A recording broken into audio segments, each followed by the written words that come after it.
The committee will come to order. The chair recognizes himself for an opening statement. Welcome to today's Energy Subcommittee markup of 8 bills to restore consumer choice, reduce energy and housing costs, remove burdensome regulatory structures.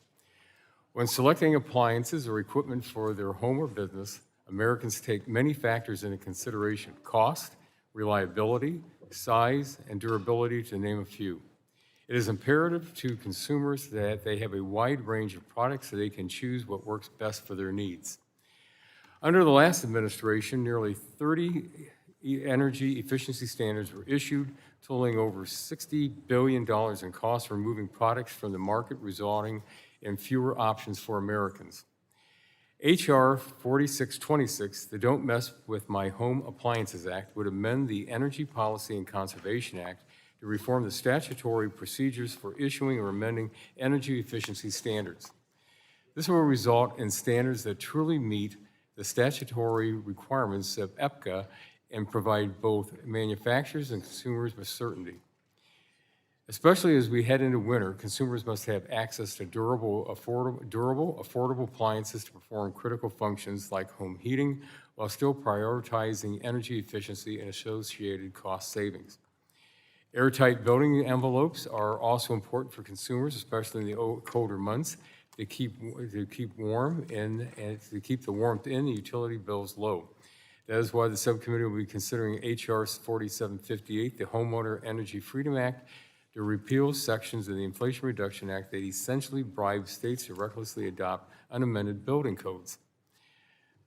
Brian Tebelkemp, a witness in September's legislative hearing, said it best: "I think we can all agree that American families deserve safe, strong, and efficient homes, but we need to have a better pathway forward that gives local control, encourages innovation, and keeps homes within reach of Americans."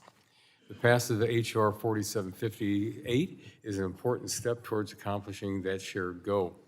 The subcommittee will also consider H.R. 4690, the Reliable Federal Infrastructure Act, to repeal Section 433 of the Energy Independence and Security Act, which required DOE to phase out fossil fuel use in federal buildings across the country.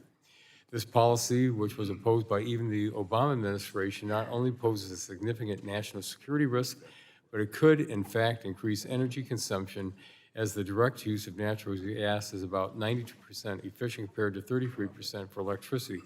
This is a significant delta.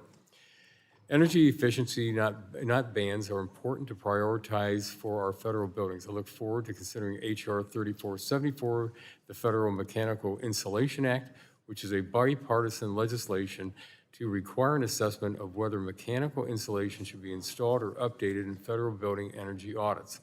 This is a common sense measure that truly prioritizes energy efficiency.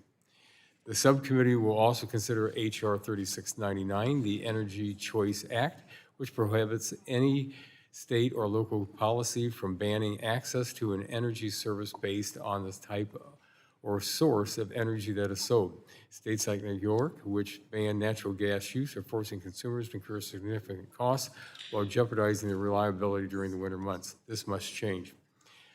Duplicative standards and regulations have also impacted housing, appliance, and equipment affordability for millions of Americans. H.R. 5184, the Affordable Homes Act, will repeal duplicative energy efficiency standards for manufactured housing, and H.R. 4593, the Shower Act, will codify a simple definition of a shower head, providing more options for consumers.